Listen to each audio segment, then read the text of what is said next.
बाबा श्री चंद जी के 527वें प्रकाश दिवस को समर्पित गुरमत समागम कराया गया। नवां शहर गुरुद्वारा टाहली साहब विਖੇ संगतां के सहयोग नाल बाबा श्री चंद जी के 527वें प्रकाश दिवस को समर्पित प्रबंधक कमेटी वालों गुरमत समागम करवाया गया। 21 श्री अखंड पाठां भोग उपरंत खुले पंडाल में दीवान सजाए गए। इस मौके पंथ प्रसिद्ध ढाडी कश्मीर सिंह कादर ने बाबा श्री चंद जी के इतिहास से चानना पाया। उन्होंने कहा कि उन्होंने शरीरां नूं प्रणाम है जो नाम सिमरन नाल जुड़ते हैं और होरनां भी जोड़ते हैं। इस मौके मुख राजविंदर सिंह हीर ने कहा कि बाबा श्री चंद जी ने इस धरती से लंबा समा बूटा लगा के तपस्या की सी ਅਤੇ ਇੱਥੇ एक टाहली की दातन भी कर दी सी जो अज ਵੱਡੇ दरख्त के रूप में है, जिस करके इस स्थान का नाम गुरुद्वारा टाहली साहब पिया। इस मौके कथावाचक यानी सरबजीत सिंह लुधियाने वाले ਅਤੇ भाई बलविंदर सिंह जी ने गुरमत विचारों की सांझ पाउंदियां सरबत के भले के राह ते चलण का उपदेश दिता। इस मौके दलबारा सिंह, परमजीत सिंह, जसवंत सिंह, पाल सिंह, गुरपाल सिंह, वरिंदर सिंह, बलबीर चौधरी, बाबा जसविंदर सिंह, विधायक अंगद सिंह, सचिन दीवान कौंसलर प्रधान नवांशहर, अमरजीत सिंह बिट्टा कौंसलर प्रधान Rahon, Balwinder Bhambla, doctor Gurminder Singh Badwal, councillor Jasvir Kaur, councillor Balwinder Bhambla, Aam party के हल्का इंचार्ज दलित मोहन पाठक, बाबा निरंग सिंह हरियावेला वाले, कौंसलर चेतराम हाजिर सन।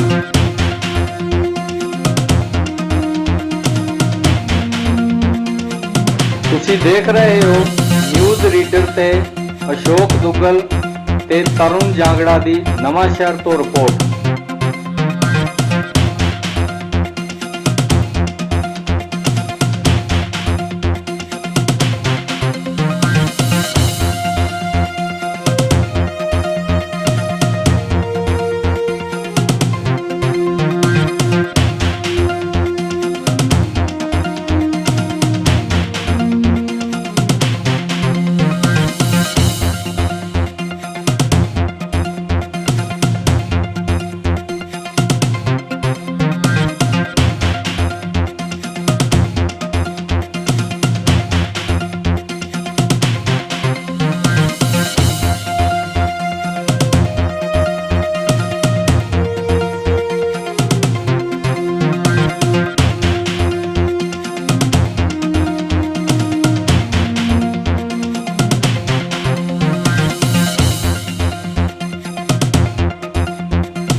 जा सकता है, इस धरत नूं तोलिया जा सकता है, सागर नूं मापिया जा सकता है।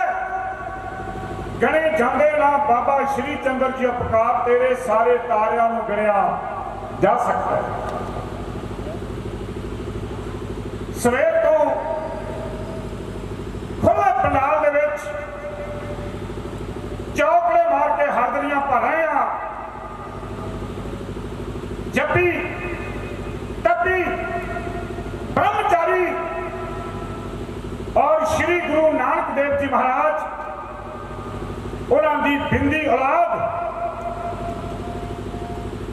बहुत ही श्रद्धा और सत्कार के नाल जिन्हां दा प्रकाश पुरब अज संगतां इस पावन स्थान से मना रही हैं।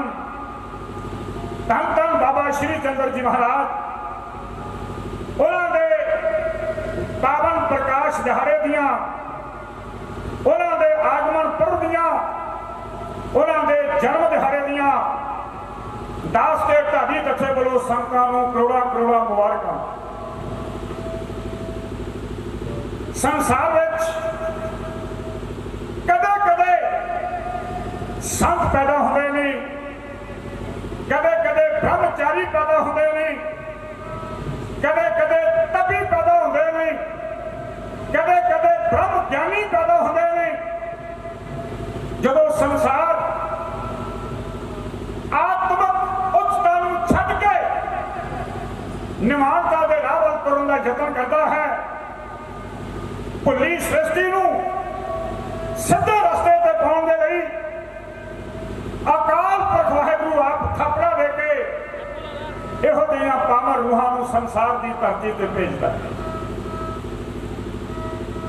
ਮੇਰੇ ਤੋਂ ਪਹਿਲਾਂ ਬਹੁਤ ਹੀ ਸਤਿਕਾਰਯੋਗ ਭਾਈ ਸਾਹਿਬ ਭਾਈ ਸਰਬਜੀਤ ਸਿੰਘ ਜੀ ਲੁਧਿਆਣੇ ਵਾਲੇ ਤਕਰੀਬਨ ਸਵਾ ਘੰਟਾ ਉਹਨਾਂ ਨੇ ਬਾਬਾ ਸ਼੍ਰੀ ਚੰਦਰ ਜੀ ਦੇ ਜੀਵਨ ਉੱਤੇ, ਨਾਮ ਉੱਤੇ, ਬੰਦਗੀ ਉੱਤੇ, ਸਿਮਰਨ ਉੱਤੇ, ਸ਼੍ਰੀ ਗੁਰੂ ਗ੍ਰੰਥ ਸਾਹਿਬ ਜੀ ਮਹਾਰਾਜ ਦੀ ਪਾਵਨ ਬਾਣੀ ਦੇ ਉੱਤੇ, ਪ੍ਰਚਲ ਗੁਰੂ ਨਾਨਕ ਸਾਹਿਬ ਜੀ ਦੇ ਨੇ, ਪਰ ਉਹਨਾਂ ਨੇ ਆਪਣੀ ਰਸਨਾ ਦੇ ਦੁਆਰਾ ਸੰਗਤਾਂ ਨਾਲ ਸਾਂਝੇ ਕੀਤੇ। ਜਿੰਨੀ ਵੀ ਹਾਜ਼ਰੀ ਹੈ, ਮੈਂ ਹੱਥ ਜੋੜ ਕੇ ਬੇਨਤੀ ਕਰਾਂਗਾ ਕਿ ਇੰਨੀ ਕੁ ਹਾਜ਼ਰੀ ਬਣਾਈ ਰੱਖਿਓ। ਜ਼ਿਮੀਂਦਾਰ ਦਾ ਹੌਸਲਾ ਉਦੋਂ ਢਹਿ ਜਾਂਦਾ ਹੈ ਜਦੋਂ ਫਸਲ ਵਿੱਚ ਧਲੀਆਂ ਪੈ ਜਾਣ। ਇੱਕ ਵਾਰ ਗੱਜ ਕੇ ਆਖੋ ਸਤਨਾਮ ਸ਼੍ਰੀ। ਉਹ ਫਿਰ ਖੇਤ ਵੱਲ ਗੇੜਾ ਘੱਟ ਹੀ ਮਾਰਦਾ ਹੈ।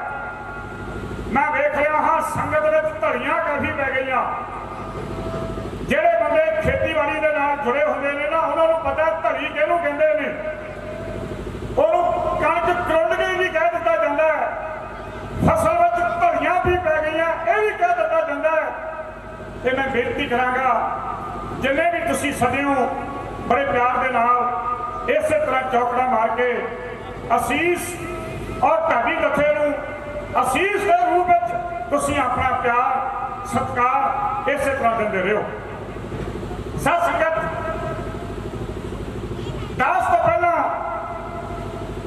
ਸਿਮਰਨ ਦੀ ਗੱਲ ਹੋ ਰਹੀ ਸੀ, ਨਾਮ ਦੀ ਗੱਲ ਹੋ ਰਹੀ ਸੀ, ਬੰਦਗੀ ਦੀ ਗੱਲ ਹੋ ਰਹੀ ਸੀ, ਔਰ ਬਾਬਾ ਸ਼੍ਰੀ ਚੰਦਰ ਜੀ ਨੇ ਆਪਣੀ ਸਾਰੀ ਹਯਾਤੀ ਦੇ ਵਿੱਚ, ਆਪਣੀ ਸਾਰੀ ਜ਼ਿੰਦਗੀ ਦੇ ਵਿੱਚ ਸ਼੍ਰੀ ਗੁਰੂ ਨਾਨਕ ਦੇਵ ਜੀ ਮਹਾਰਾਜ ਤੋਂ ਨਾਮ ਦੀ ਦਾਤ ਲੈ ਕੇ ਉਹ ਸੰਸਾਰ ਦੇ ਲੋਕਾਂ ਨੂੰ ਵੰਡਦੇ ਰਹੇ। ਸਾਧ ਸੰਗਤ, ਸ਼੍ਰੀ ਗੁਰੂ ਗ੍ਰੰਥ ਸਾਹਿਬ ਜੀ ਮਹਾਰਾਜ ਦੀ ਬਾਣੀ ਦੇ ਵਿੱਚ ਕਿਸੇ ਸ਼ਖਸੀ ਵਿਅਕਤੀ ਦੀ ਉਪਮਾ ਦਾ ਕੋਈ ਸਾਨੂੰ ਇੱਕ ਵੀ ਪਤਾ ਨਹੀਂ ਮਿਲਦਾ। ਜੇ ਗੁਰੂ ਗ੍ਰੰਥ ਸਾਹਿਬ ਜੀ ਦੀ ਬਾਣੀ ਪੜ੍ਹਿਆ ਸਾਨੂੰ ਕੁਝ ਮਿਲਦਾ ਹੈ, ਇਹਦੇ ਵਿੱਚੋਂ ਨਾਮ ਦੀ ਗੱਲ ਹੈ, ਇਹਦੇ ਵਿੱਚ ਸਿਮਰਨ ਦੀ ਗੱਲ ਹੈ, ਇਹਦੇ ਵਿੱਚ ਬੰਦਗੀ ਦੀ ਗੱਲ ਹੈ।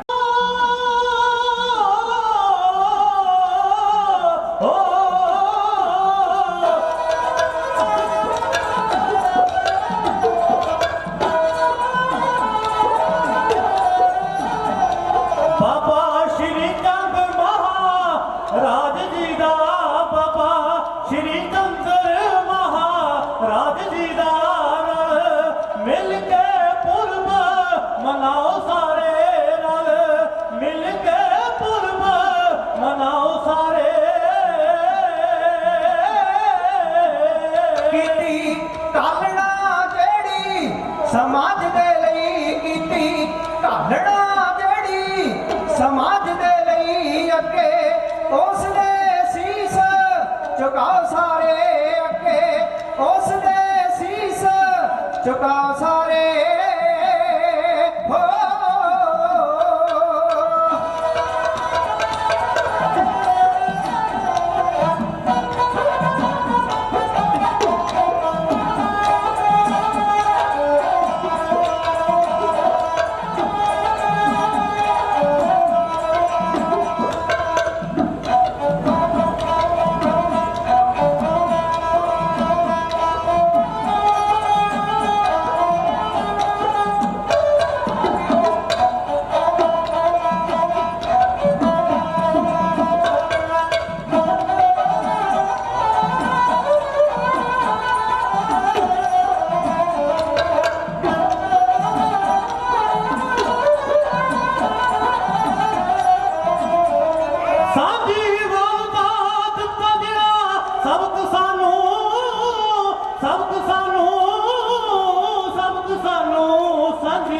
ਵਾਲਦਾ ਦਾ ਦਿੱਤਾ ਸਭ ਸਾਨੂੰ ਹਿਰਦੇ ਆਪਣੇ ਵਿੱਚ ਵਸਾਓ ਸਾਰੇ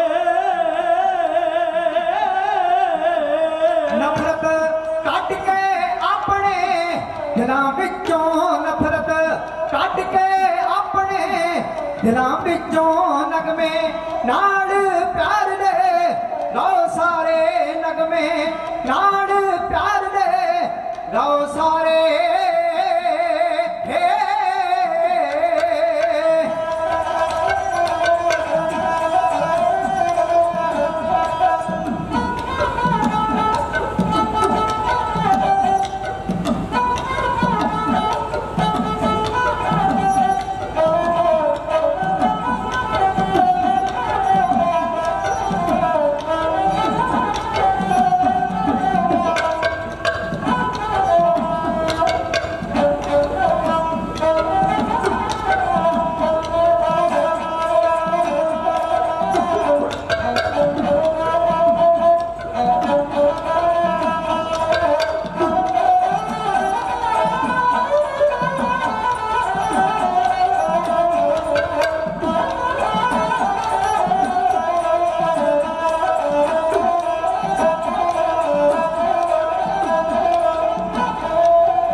ਯੋਗ ਦਾਨ ਹੋਣੇ ਆਪਣਾ ਪਾਓ ਸਾਰੇ ਯੋਗ ਦਾਨ ਹੋਣੇ ਆਪਣਾ ਪਾਓ ਸਾਰੇ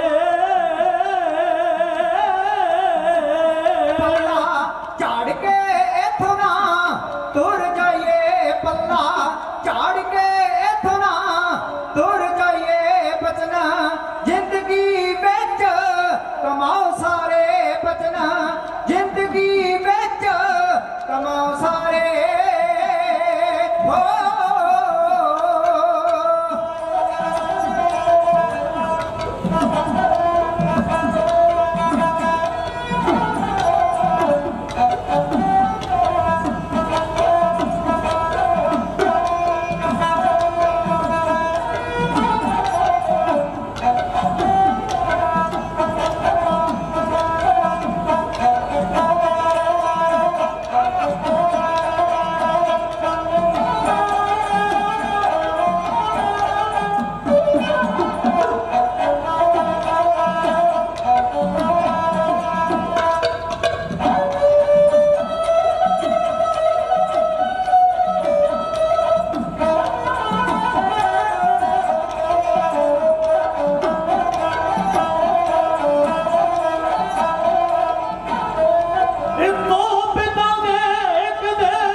पिता देख दे असी बारिक ओ सत है रूप नाओ सारे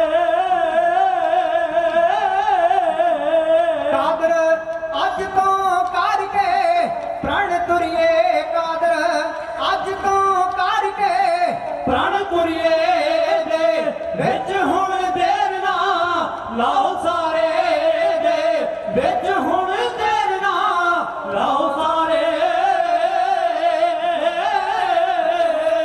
हो बोल भगवान श्री चंद्र महाराज की जय। ਭਗਵਾਨ ਸ਼੍ਰੀ ਚੰਦ ਜੀ ਮਹਾਰਾਜ ਜੀ ਦੇ 527ਵੇਂ ਪ੍ਰਕਾਸ਼ ਦਿਹਾੜੇ ਤੇ ਸਮੂਹ ਸੰਗਤਾਂ ਨੂੰ ਲੱਖ ਲੱਖ ਵਧਾਈ। ਅੱਜ ਨਵਾਂ ਸ਼ਹਿਰ ਗੁਰਦੁਆਰਾ ਟਾਹਲੀ ਸਾਹਿਬ ਵਿਖੇ ਬਾਬਾ ਸ਼੍ਰੀ ਚੰਦ ਜੀ ਦਾ 527ਵਾਂ ਪ੍ਰਕਾਸ਼ ਦਿਹਾੜਾ ਮਨਾਇਆ ਜਾ ਰਿਹਾ, ਜਿਸ ਵਿੱਚ ਜਿਵੇਂ ਕਿ ਸੰਗਤਾਂ ਨੂੰ ਪਤਾ ਹੀ ਹੈ ਪਿਛਲੀ 9 ਤਰੀਕ ਤੋਂ ਬਾਬਾ ਸ਼੍ਰੀ ਚੰਦ ਜੀ ਦੇ ਤਪ ਸਥਾਨ ਤੇ ਸ਼੍ਰੀ ਅਖੰਡ ਪਾਠ ਸਾਹਿਬ ਦੇ 21 ਅਖੰਡ ਪਾਠ ਸਾਹਿਬਾਂ ਦੇ ਭੋਗ ਰਖਾਏ ਗਏ ਸੀਗੇ ਤੇ ਉਸ ਤੋਂ ਬਾਅਦ 21 ਅਖੰਡ ਪਾਠ ਸਾਹਿਬ 11 ਤਰੀਕ ਨੂੰ ਰਖਾਏ ਗਏ, ਜਿਸ ਦੇ ਭੋਗ 13 ਤਰੀਕ ਨੂੰ ਪਏ। ਇਸੇ ਹੀ ਤਰ੍ਹਾਂ ਲੜੀਵਾਰ ਅਗਲੀ ਲੜੀ 21 ਅਖੰਡ ਪਾਠਾਂ ਦੀ 13 ਤਰੀਕ ਨੂੰ ਰਖਾ ਕੇ ਅੱਜ 15 ਤਰੀਕ ਨੂੰ ਉਹਨਾਂ ਦੇ ਭੋਗ ਪਾਏ ਗਏ। ਉਸ ਤੋਂ ਬਾਹਰ ਪੰਡਾਲ ਸਜਿਆ ਹੋਇਆ ਹੈ, ਜਿਸ ਵਿੱਚ ਪ੍ਰਸਿੱਧ ਕੀਰਤਨੀ ਜਥੇ ਕਥਾਵਾਚਕ ਬਾਬਾ ਜੀ ਦੀ ਮਹਿਮਾ ਦਾ ਗੁਣਗਾਨ ਕਰ ਰਹੇ ਨੇ ਤੇ 13 ਤਰੀਕ ਨੂੰ ਜਿਵੇਂ ਕਿ ਸਾਰੀ ਸੰਗਤ ਨੂੰ ਪਤਾ ਹੀ ਹੈ ਇੱਕ ਵਿਸ਼ਾਲ ਨਗਰ ਕੀਰਤਨ ਕੱਢਿਆ ਗਿਆ ਸੀਗਾ, ਜਿਸ ਵਿੱਚ ਇਲਾਕੇ ਦੀਆਂ ਸਾਰੀਆਂ ਸੰਗਤਾਂ ਨੇ ਬਹੁਤ ਯੋਗਦਾਨ ਪਾਇਆ ਤੇ ਸ਼ਹਿਰ ਵਾਸੀਆਂ ਨੇ ਵੀ ਨਗਰ ਕੀਰਤਨ ਦਾ ਬਹੁਤ ਵਧੀਆ ਢੰਗ ਨਾਲ ਸਵਾਗਤ ਕੀਤਾ। ਜਗ੍ਹਾ ਜਗ੍ਹਾ ਤੇ ਤਰ੍ਹਾਂ ਤਰ੍ਹਾਂ ਦੇ ਲੰਗਰ ਲਾਏ ਹੋਏ ਸੀਗੇ ਤੇ ਸਮੂਹ ਪ੍ਰਬੰਧਕ ਕਮੇਟੀ ਵੱਲੋਂ ਸਾਰਿਆਂ ਦਾ ਬਹੁਤ ਬਹੁਤ ਧੰਨਵਾਦ। ਗੁਰਦੁਆਰਾ ਟਾਹਲੀ ਸਾਹਿਬ ਦੇ ਸੇਵਾਦਾਰਾਂ ਨੇ ਵੀ ਤਨ ਮਨ ਨਾਲ ਸੇਵਾ ਕੀਤੀ, ਜਿਵੇਂ ਕਿ ਜਿੱਦਾਂ ਆਪਣਾ ਨਗਰ ਕੀਰਤਨ ਤੇ ਪਿੱਛੇ ਪਿੱਛੇ ਸਾਡੇ ਸੇਵਾਦਾਰ ਚੱਲ ਰਹੇ ਸੀਗੇ ਤੇ ਜਿੱਦਾਂ ਵੀ ਕੋਈ ਖਲਾਰਾ ਕਿਸੇ ਤਰ੍ਹਾਂ ਦਾ ਪੈਂਦਾ ਸੀਗਾ ਸਾਡੇ ਸੇਵਾਦਾਰ ਉਹ ਨਾਲ ਦੀ ਨਾਲ ਚੱਕਦੇ ਸੀਗੇ। ਸਫਾਈ ਦਾ ਪੂਰਾ ਧਿਆਨ ਰੱਖਿਆ। ਹੋਰ ਕਿਸੇ ਵੀ ਤਰ੍ਹਾਂ ਦੀ ਅਸੀਂ ਕੋਸ਼ਿਸ਼ ਕੀਤੀ ਕਿ ਪ੍ਰਸ਼ਾਸਨ ਨੂੰ ਕਿਸੇ ਵੀ ਤਰ੍ਹਾਂ ਦੀ ਕੋਈ ਦਿੱਕਤ ਨਾ ਆਵੇ। ਟ੍ਰੈਫਿਕ ਦਾ ਪੂਰਾ ਧਿਆਨ ਰੱਖਿਆ। ਅਸੀਂ ਇਸੇ ਤਰ੍ਹਾਂ ਸਵੇਰੇ 11 ਵਜੇ ਜਦੋਂ ਨਗਰ ਕੀਰਤਨ ਸ਼ੁਰੂ ਹੋਇਆ ਤੇ ਸ਼ਾਮ ਨੂੰ ਗੁਰਦੁਆਰਾ ਟਾਹਲੀ ਸਾਹਿਬ 6 ਵਜੇ ਆ ਕੇ ਉਸ ਦੀ ਸਮਾਪਤੀ ਕੀਤੀ ਤੇ ਅੱਜ ਅਸੀਂ 15 ਸਤੰਬਰ ਨੂੰ ਗੁਰਦੁਆਰਾ ਟਾਹਲੀ ਸਾਹਿਬ ਵਿੱਚ ਬਾਬਾ ਜੀ ਦਾ ਪ੍ਰਕਾਸ਼ ਦਿਹਾੜਾ ਮਨਾ ਰਹੇ ਹਾਂ।